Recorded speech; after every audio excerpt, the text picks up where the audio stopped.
पलामू में remand home से 3 बाल कैदी फरार। सुरक्षा व्यवस्था पर उठे सवाल। 1 साल में 10 नाबालिग भागे।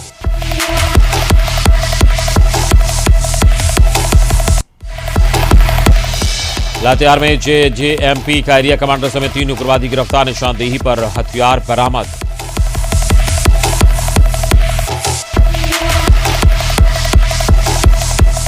झारखंड में भी जल अजहा के धूम। ज्यादातर लोगों ने अपने अपने घरों में की नमाज अदा। सीएम ने दी शुभकामनाएं।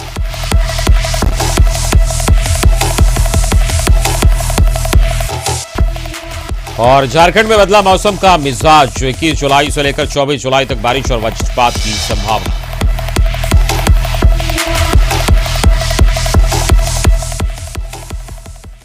नमस्कार, आप देख रहे हैं हमारे झारखंड और मैं हूं आपके साथ अमित सिंह। तो सुर्खियों के बाद खबरों की शुरुआत करते हैं। दिल्ली में उपराष्ट्रपति भवन में झारखंड के नए राज्यपाल रमेश बैस ने उपराष्ट्रपति वेंकैया नायडू से मुलाकात की। और हालांकि ये मुलाकात महज औपचारिक थी। बता दें आपको कि रमेश बैस ने हाल ही में झारखंड के नए राज्यपाल बनाए गए हैं और इसके बाद उन्होंने दिल्ली जाकर उपराष्ट्रपति वेंकैया नायडू से मुलाकात की है। और दिल्ली में उपराष्ट्रपति भवन में झारखंड के नए राज्यपाल रमेश बैस ने उपराष्ट्रपति वेंकैया नायडू से मुलाकात की है और इस मुलाकात को हालांकि शिष्टाचार मुलाकात बताया।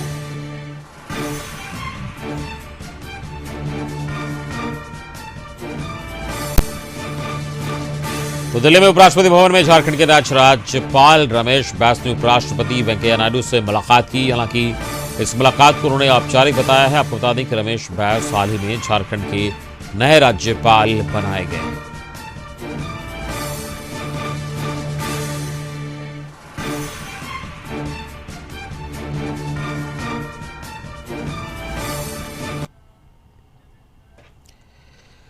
झारखंड के स्वास्थ्य मंत्री बन्ना गुप्ता के निजी चालक प्रद्युत सिंह और मुन्ना सिंह को जमशेदपुर में कदमा पुलिस ने गिरफ्तार किया। आरोप है कि उसने तलाकशुदा महिला के साथ शादी का झांसा देकर दुष्कर्म किया। इस मामले में कदमा थाना में पीड़िता ने न्यायालय पर विवाद दर्ज कराया था, जिसके बाद से ही प्रद्युत सिंह फरार चल रहा था। आपको बता दें कि साल 2012 में महिला उस वक्त आरोपी के संपर्क में आई थी जब वो अपने पति के खिलाफ न्यायालय में तलाक के लिए केस लड़ रही थी। इस बीच प्रद्युत सिंह उसके संपर्क में आया और कदमा की त्रिशूल टावर में शादी का झांसा देकर दुष्कर्म किया। कहा जा रहा है कि आरोपी के पास अश्लील वीडियो है जिसे वायरल करने की धमकी देकर उसने कई बार दुष्कर्म किया। उस वक्त जब महिला के फुफेरे भाई जो टीएमएच में डॉक्टर थे उन्हें पता चला तो उन्होंने फटकार भी लगाई। आरोप है कि उस वक्त प्रद्युत महिला को लेकर देवघर, उज्जैन समेत कई शहरों में घुमाने के नाम पर ले गया और वहां भी उसने दुष्कर्म किया। महिला ने बताया कि प्रद्युत उसे रांची स्थित मंत्री बन्ना गुप्ता के आवास भी लेकर गया, जहां उसने मंत्री के आवास की देखभाल करने वाले गुणाधार और बुचा नाम के व्यक्ति को अपनी पत्नी बताया था। वो गुणाधार को कहकर मंत्री के घर के सीसीटीवी भी बंद करवा देता था ताकि कोई उसे अंदर ले जाके ना देख सके। बीच में नौकरी छोड़ने के बाद महिला ने अपने फुफेरे भाई को गारंटर बनवाकर प्रद्युत को जेसीबी के लिए लोन दिलवाया और प्रद्युत को शादी का दबाव बनाया। तो प्रद्युत ने पति के साथ तलाक के बाद शादी की बात कही और झांसा देकर उससे इनकार कर दिया।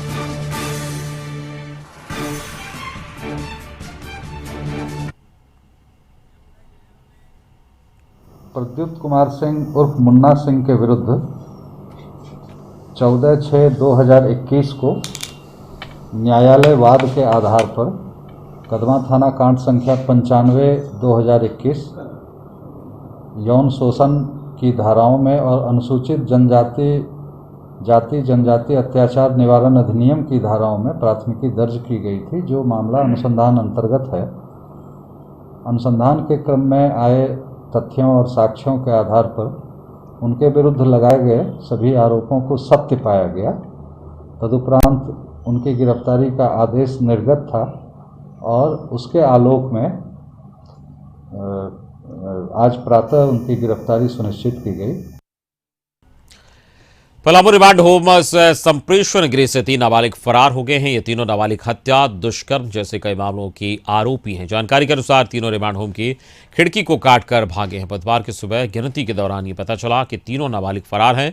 पलामू रिमांड होम में 60 के करीब नाबालिग विभिन्न मामलों में बंद हैं। घटना की जानकारी मिलने के बाद पुलिस ने अनुसंधान शुरू कर दिया। पिछले 1 वर्ष में पलामू रिमांड होम से 10 के करीब नाबालिग फरार हुए हैं।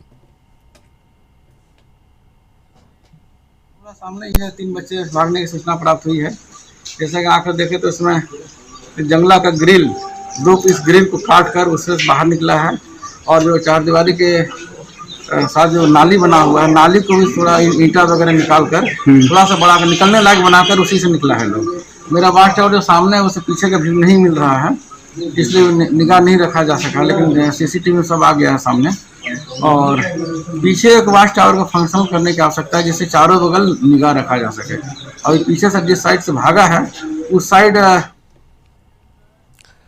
बागबाड़ा में गतराज थाना के निचितपुर नर्सिंग होम के संचालक डॉक्टर उमाशंकर और जेएमएम नेता कारू यादव के बीच विवाद हो गया। देखते देखते विवाद इतना गहरा गया कि जेएमएम नेता कारू यादव और उनके समर्थक राहुल चौक को जाम कर धरने पर बैठ गए। दरअसल जेएमएम नेता कारू यादव किसी महिला मरीज के इलाज में लापरवाही का आरोप लगाते हुए डॉक्टर उमाशंकर से शिकायत करने अस्पताल पहुंचे थे। इसी बीच बात बिगड़ गई और दोनों पक्षों में हाथापाई हो गई। एक तरफ तो डॉक्टर उमाशंकर का आरोप है कि कारू यादव और उनके समर्थकों ने मेरे साथ मारपीट की, वहीं कारू यादव का कहना है कि अस्पताल कर्मियों और डॉक्टर उमाशंकर ने बातचीत के दौरान हम लोगों के साथ मारपीट की, जिसमें अस्पताल में भर्ती महिला मरीज सहित कई घायल हो गए।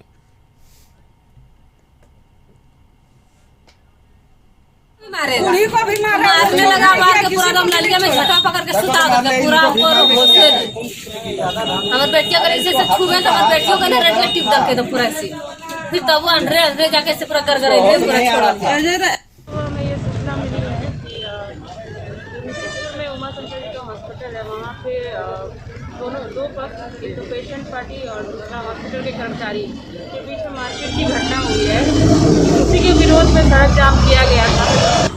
आए मेरे पास जो उसी के हाथ में, हम उसको भर्ती किए, उसके बाद भर्ती करके हम ऊपर अभी गए ही थे, तब तक मैं हमारे स्टाफ फोन किया कि देखिए ना वो लोग आदमी आके हंगामा कर, तो हम तुरंत नीचे तो हमारे साथ भी हाथापाई किया और हमारे स्टाफ के साथ।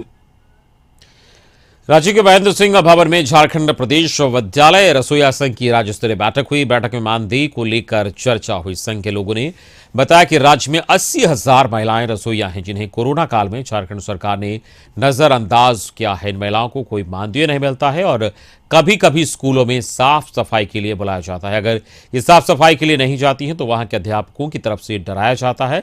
संघ के लोगों ने कहा कि कोरोना की वजह से कई रसोईया की मौत भी हो गई, लेकिन अब तक मुआवजे की राशि नहीं दी गई है।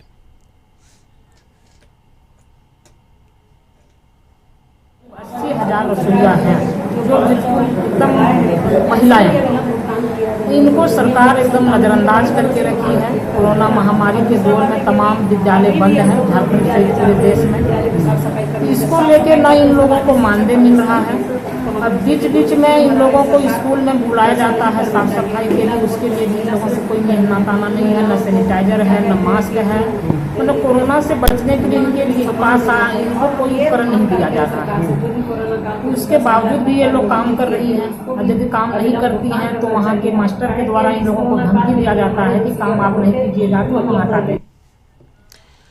झारखंड में सरकारें बदलती रही हैं, लेकिन कुछ गांव ऐसे हैं जहां की तस्वीरें आज तक नहीं बदली है। दशकों से ग्राम लोग सरकार की तरफ टकटकी लगाए बैठे हैं।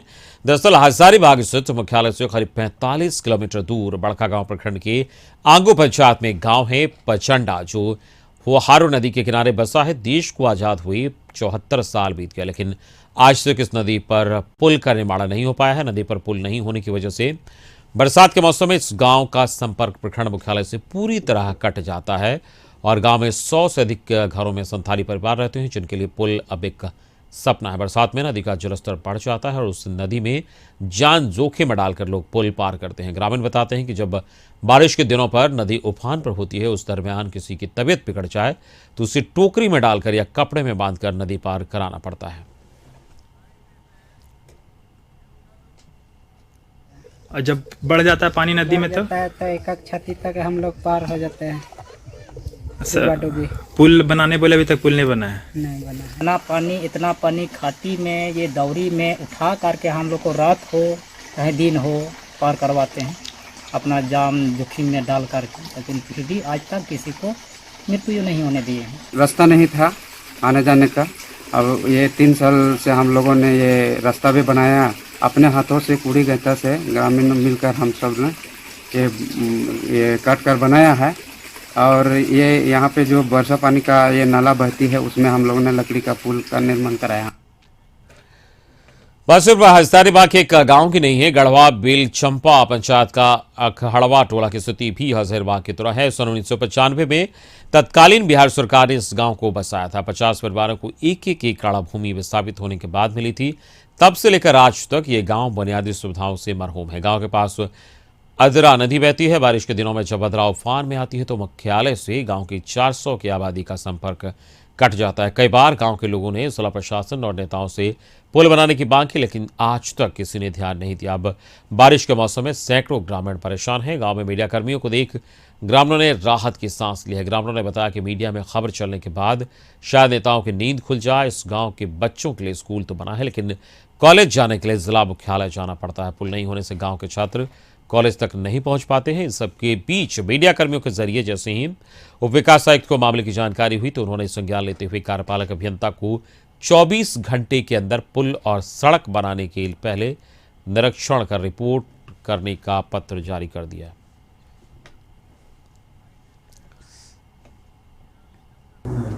जिसके चलते बरसात में कट जाता है। इसके संबंध में कार्यपालक अभियंता विशेष प्रमंडल को मैंने पत्र लिखा है।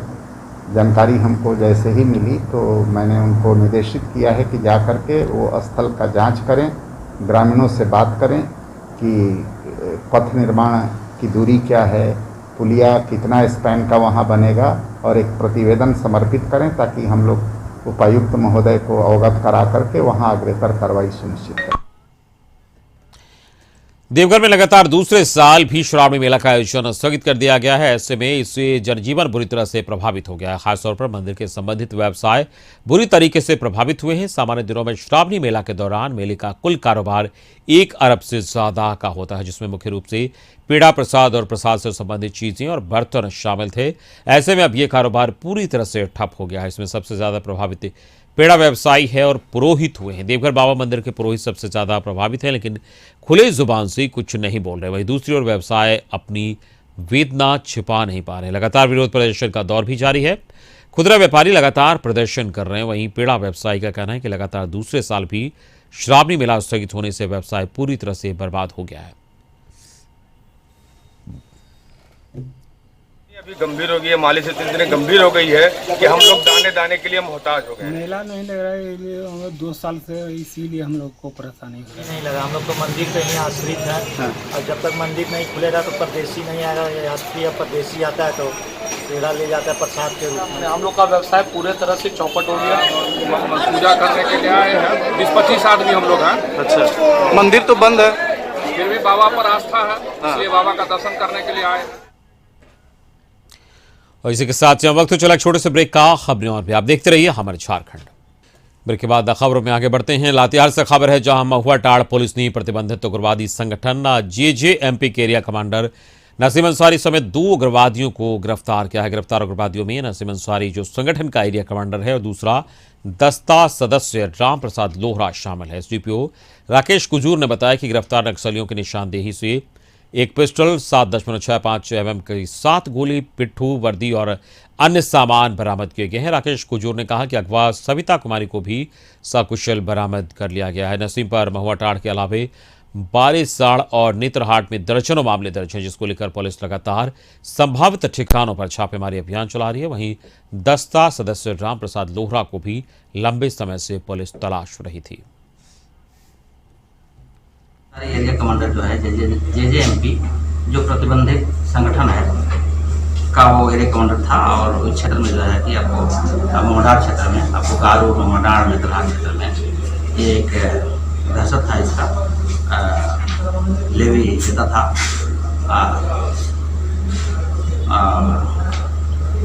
कई केस है इसका, बहुत सारे केस जो है कि इसको वांछित भी है पहले के केस में भी, और एक प्रकार से जो है ये इसका दहशत था।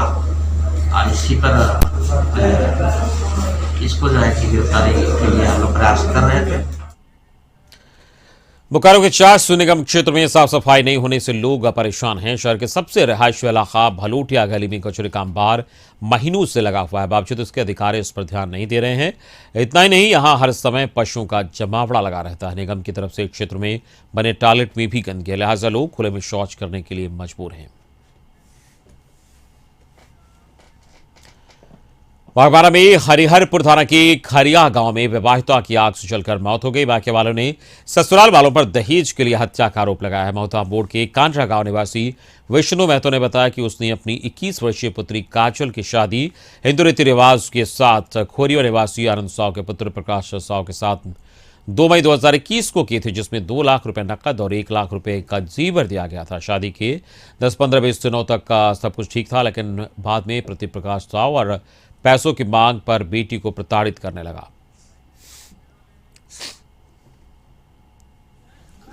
गाड़ी कहाँ ने लेके अल गाड़ी लतली बाबू मांग तो लिखे बाबू गरीब आदमी ले ना पर तो दिया जमी जगह को ऋण महाजन करके ले हमें बेटी ब्याह कर ले तो बाद कोई आरो पैसा हल आरो पैसा दिए तो हम कहलिए आर हमें पैसा तैसा नहीं दिए पर हमारा आरो लड़की है तो 5,000 दे आज 8-10 दिन भेले 5,000 रुपया दे के भेजले लड़की गेल हले से तो सब मांगो हलथुन की यार गाड़ी मांगो हल। खलारी में सीसीएल की चोरी परियोजना परिसर में कुआं से एक युवक का शव बरामद हुआ है। शव की पहचान सीसीएल कामगार शिवदीप के रूप में हुई है। वहीं परिजनों ने बताया कि वो ड्यूटी के लिए घर से निकला था, लेकिन 2 दिन तक घर नहीं लौटा, जिसके बाद परिजन ने खोजबीन शुरू की, जहां बुधवार की दोपहर शव मिला, जिसकी सूचना पुलिस को दे दी गई है। श्री कोयलरी में उनका क्वार्टर है, यहाँ पर काम करते थे और काली मंदिर में पूजा भी करते थे और अपना ड्यूटी भी करते थे। बॉडी चेक सेक्टर में इनका ड्यूटी मिला था। इनका सोमवार के रेस्ट था और घर में अपने बाल परिवार से कह करके कि हम ड्यूटी जा रहे हैं मंगलवार के। उसके बाद घर में नहीं गए। इनका बाल बच्चा चारों बगल खोजने लगा, लेकिन इनका अता पता नहीं चला। जामताड़ा में दामोदर वैली कॉर्पोरेशन के कंट्रोल वाले मैथन डैम के वैसे विस्थापित जिनकी सैकड़ों एकड़ जमीन मैथन डैम के पानी में वर्षों पूर्व समा गए, आज उसी पानी से विस्थापित परिवार के लोग न सिर्फ अपना जीविका पालन कर रहे हैं बल्कि दूसरे को रोजगार भी दे रहे हैं। मैथन पावर प्लांट से सटे जामताड़ा जिले के श्यामपुर गांव के 40 व्यक्ति आज डैम के पानी में कीज कल्चर पद्धति से मछली पालन कर रहे हैं। जुड़ा है तो आगे हम लोग चल के अगर बिजनेस को बढ़ाएं तो ऐसा हमको संभव हो रहा है। जब बाहर से जैसे मछली का आ रहा है आंध्रा से इधर उधर से, तो हम लोग इतना खेती करने के लिए इच्छुक है ताकि बाहर से मछली नहीं आने से भी हम लोग उतना पूर्ण कर सकें। और भी 2-3 साइट है जिसमें केज का बहुत ही ज़रूरत है। हम लोग लिखे हुए हैं सरकार को कि कुछ ऐसे हम लोग का फार्मर है जो केज के द्वारा मछली पालन करना चाहते हैं वो लोग। धनबाद में निरसुआ की भाजपा विधायक अपर्णा सेन गुप्ता एसएसपी संजीव कुमार से औपचारिक मुलाकात कर अपने निरसुआ विधानसभा क्षेत्र की विधि व्यवस्था से अवगत कराया। शिष्टाचार मुलाकात के बाद पत्रकारों से बातचीत करते हुए पूर्व मंत्री से भाजपा विधायक अपर्णा सेन गुप्ता ने बताया कि उनके क्षेत्र में कई औद्योगिक इकाइयां चलती है, खासतौर से डीवीसी की बिजली उत्पादन यूनिट है और बीसीसीएल ईसीसीएल कोयला उत्पादन का कार्य करती है। इन इलाके में अक्सर किसी न किसी मुद्दे को लेकर घटनाएं होती रहती हैं। अक्सर विधि व्यवस्था की समस्या उत्पन्न होती है। आए हैं तो एक बार मिलना चाहिए और बस मिल के अब धनबाद में आप आए हैं तो आपका स्वागत है और थोड़ा धनबाद को समझिए और कैसे काम करना है उसको समझ रहे हैं। हम लोग के यहाँ निरसुआ विधानसभा में मेरे यहाँ ईसीएल है, बीसीसीएल है, डीवीसी है, एनपीएल है, लगातार कुछ न कुछ होते रहता है। तो इसी तरह से एक जस्ट एक मुलाकात हुआ पर भी कहीं न कहीं कुछ हम लोग को चिंता का विषय है कि क्राइम लगातार बढ़ ही रहा है, कुछ न कुछ घटना घट ही रहा है। तो इस पर भी एसएसपी साहब आए हैं, इनको देखना है और इसको तत्काल जैसे नहीं हो घटना कुछ इस तरह। कोरोना की दूसरी लहर खत्म हो गई है और अब तीसरी लहर आने की आशंका जताई जा रही है। ऐसे में रांची जिला स्वास्थ्य विभाग पहले से ही सतर्क हो गया ताकि लोगों को फिर से ऑक्सीजन की कमी नहीं झेलनी पड़े। अलग अलग संस्थाओं की ओर से मिले ऑक्सीजन प्लांट रांची के 6 अलग अलग स्थानों पर लगाया जा रहा है। साथ ही रांची में सभी पाइपलाइन द्वारा ऑक्सीजन की सप्लाई हो सके, इस पर भी काम चल रहा है। प्लांट नहीं, एक एलएमओ प्लांट जो 6000 लीटर का है जो विजेता कंस्ट्रक्शन के द्वारा दिया गया वो ऑलरेडी लग चुका है और उसका पाइपलाइन कनेक्शन का काम, पाइपलाइन का कनेक्शन पहले से वार्ड में किया हुआ है, लेकिन यहाँ पर उससे कनेक्ट करने का काम हो रहा है अभी, ठीक है। और PSA प्लांट भी मेरा 100 LPA का है, वो बना हुआ है, उसको भी कनेक्शन हो रहा है। और तीसरा जो हम लोग का जो 20,000 लीटर का एक डोनेशन से आया सिंगापुर से, वो एक्चुअली कंटेनर है, ठीक है ना, टैंकर जैसा है, जिसमें हम लिक्विड ऑक्सीजन उसमें स्टोर करेंगे और फिर उससे हम लोग ज़रूरत से जैसा ज़रूरत होगा इस्तेमाल करेंगे। तो वो LMO प्लांट के रूप में काम करेगा कि नहीं, इसके लिए हम लोग तकनीकी जानकारी लेंगे। कोरोना काल में रांची की चौक चौराहों की स्थिति दयनीय हो चुकी है। जिन चौक चौराहों को आकर्षक होना चाहिए था, आज टूटे फूटे अवस्था में, कहीं सीढ़ियां टूटी है तो कहीं टाइल्स उखड़े पड़े हैं। किसी चौक चौराहे पर लंबी लंबी घास और झाड़ियां उगाई है और शहर के VIP मार्ग कहे जाने वाले हरमू रोड स्थित कार्तिक उरांव चौक की हालत एकदम दयनीय हो चुकी है। इस चौक पर कार्तिक उरांव की प्रतिमा स्थापित है और इसके इर्द गिर्द सीढ़ियां और स्ट्रक्चर बने थे, ये पूरी तरह टूट गए हैं। स्थानीय लोगों का कहना है कि नगर निगम इस ओर ध्यान नहीं दे रहा। वहीं आशा लकड़ा ने साफ तौर पर यह कहा है कि जल्द से जल्द इस सभी की मरम्मती कराई जाएगी। उनका भी हम लोग ने प्लानिंग कर चुके हैं कि आगे आने वाला समय में पूरे चौक चौराहे को सौंदर्यीकरण करेंगे। ये करीबन 1.5 साल से है ये दुर्घटना। ये कार्तिक उरांव चौक है, यहाँ पे नगर निगम वाले आते जाते रहते हैं, लेकिन कोई इनको ध्यान देने वाला नहीं है, ठीक है। रांची में बेड़ो प्रखंड के खक्सी टोली गांव स्थित टाना भगत स्वतंत्रता सेनानी स्मारक स्थल पर मिनी जल मीनार का शिलान्यास किया गया। जिला परिषद सदस्य मनोज लाकड़ा ने विधिवत पूजा अर्चना कर शिलान्यास किया। मनोज लाकड़ा ने कहा कि टाना भगत स्मारक स्थल पर पेयजल की मांग क्षेत्र के टाना भगत वर्षों से करते आ रहे हैं। जल मीनार का निर्माण पेयजल और स्वच्छता विभाग करेगी। खैरपुर जामटोली के स्वतंत्रता सेनानी स्थल खक्सी टोली में वर्षों पुरानी मांगों को पंचायत प्रतिनिधियों के द्वारा आज यहाँ जल मीनार एवं डीप बोरिंग का व्यवस्था किया गया है, जिसे वर्षों मांगों को पूरा किया जा रहा है। दूसरी बात यह है कि यहाँ बहुत सारे राष्ट्रीय कार्यक्रम 30 अगस्त को प्रोग्राम किया जाता है। बहुत सारे संसद विधायक यहाँ आए, लेकिन वो लोग पूरा नहीं कर पाए। पंचायत के प्रतिनिधियों के द्वारा आज खक्सी टोली टाना भगत स्मारक में हम लोग डीप बोरिंग और जल मीनार बनाने का। पेगासस मामले पर देश में जारी बहस के बीच झारखंड कांग्रेस कल राजभवन मार्च करेगी। रांची पार्टी कार्यालय में प्रेस कॉन्फ्रेंस कर कार्यक्रम की जानकारी देते हुए कांग्रेस प्रदेश प्रवक्ता आलोक दुबे ने कहा कि हमारे नेता राहुल गांधी समेत कई हस्तियों की जासूसी कराई गई है। साथ ही एक मामला प्रकाश में आ रहा है कि कर्नाटक में सरकार के गिराने में भी इसका इस्तेमाल किया गया। इसे देखते हुए कल प्रदेश कांग्रेस प्रदेश अध्यक्ष रामचंद्र अरोड़ा, ग्रामीण विकास मंत्री आलमगीर आलम के नेतृत्व में राजभवन मार्च करेगी और केंद्र सरकार के खिलाफ विरोध प्रदर्शन करेगी।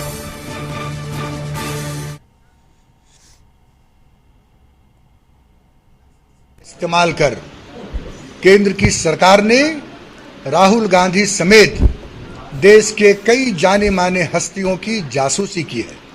और अभी जो मामले प्रकाश में आए हैं कि कर्नाटक की सरकार को गिराने में भी इस पेगासस का इस्तेमाल किया है, जबकि यह जो कंपनी है इजराइल NSO, उसका स्पष्ट ये मानना है कि पूरी दुनिया में सिर्फ सरकार इसको खरीद सकती है, वो भी आतंकवाद और अपराध को रोकने के लिए। आज भले ही केंद्र की सरकार इससे इनकार करती हो, लेकिन यह मामला उजागर हो चुका है, सामने आ गया है कि केंद्र सरकार ने, प्रधानमंत्री और गृह मंत्री ने जानबूझकर जासूसी करवाई है।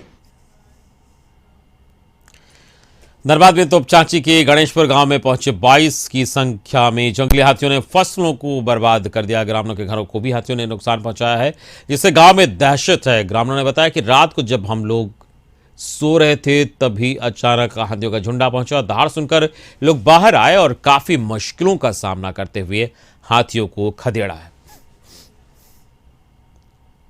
बहुत सारा हाथी आया था और हम लोग का बहुत सारा फसल बर्बाद हो गया है। मकई का, अच्छा, और धान भी था, बीन, अच्छा, जो होने ही वाला था, कल लेके जाते बाजार बेचने के लिए। हाँ। अच्छा, बहुत सारा आया था, एक नहीं था, 22। झारखंड में जंगली जानवरों का आतंक जारी है और ये कोई आज की बात नहीं है। आए दिन किसी न किसी जिले से कभी हाथी तो कभी भालू के हमले की खबर सामने आती है। तो आपको बता दें कि इन जिलों में ग्रामीणों की क्या स्थिति होती होगी जब जंगली जानवर गांव में आतंक का तांडव मचाते हैं। सरायकेला के चांडिल अनुमंडल क्षेत्र में जंगली हाथियों का तांडव रुकने का नाम नहीं ले रहा। शाम ढलते ही दहशत के साए में ग्रामीण रात गुजारने को मजबूर हो जाते हैं। चांडिल प्रखंड के रूदिया चालकबेड़ा में बीती रात एक जंगली हाथी ने काफी उत्पात मचाया। इससे पहले हाथी ने प्राथमिक विद्यालय के दरवाजा को तोड़ दिया।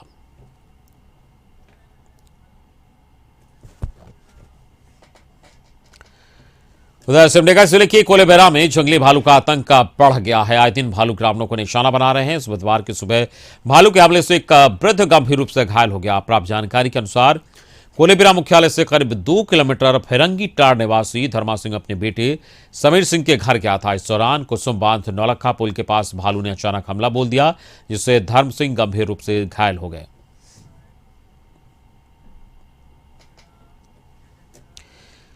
झारखंड में आज बकरीद की धूम है। रांची के कई घरों में ईद उल अजहा यानी बकरीद सादगी से मनाई जा रही है। या ज्यादातर नेताओं ने अपने अपने घरों में नमाज अदा की। नमाज के दौरान कोरोना गाइडलाइन का पालन भी किया गया। इसके बाद समाज के लोगों ने घरों में ही पर्दे के साथ जानवरों की कुर्बानियां पेश की। बुधवार को ईद उल अजहा के मौके पर अकीदतमंदों ने नमाज के दौरान कोरोना महामारी के खात्मे को लेकर समाज के लोगों ने दुआएं की है।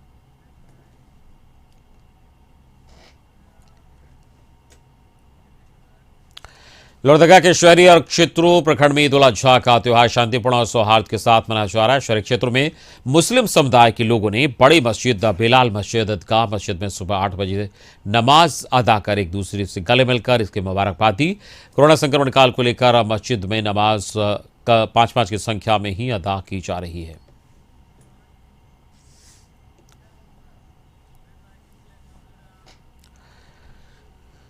बकरीद पर सीएम हेमंत सोरेन ने राज्यवासियों को मुबारकबाद दी है और शुभकामनाएं दी है। उन्होंने सोशल मीडिया पर ट्वीट कर लिखा है कि सभी देश और झारखंड वासियों को ईद उल अजहा की मुबारकबाद और अनेक अनेक शुभकामनाएं। आप सभी से अपील है कि कोरोना के संक्रमण काल में नियमों का सख्ती से पालन कर त्योहार मनाएं।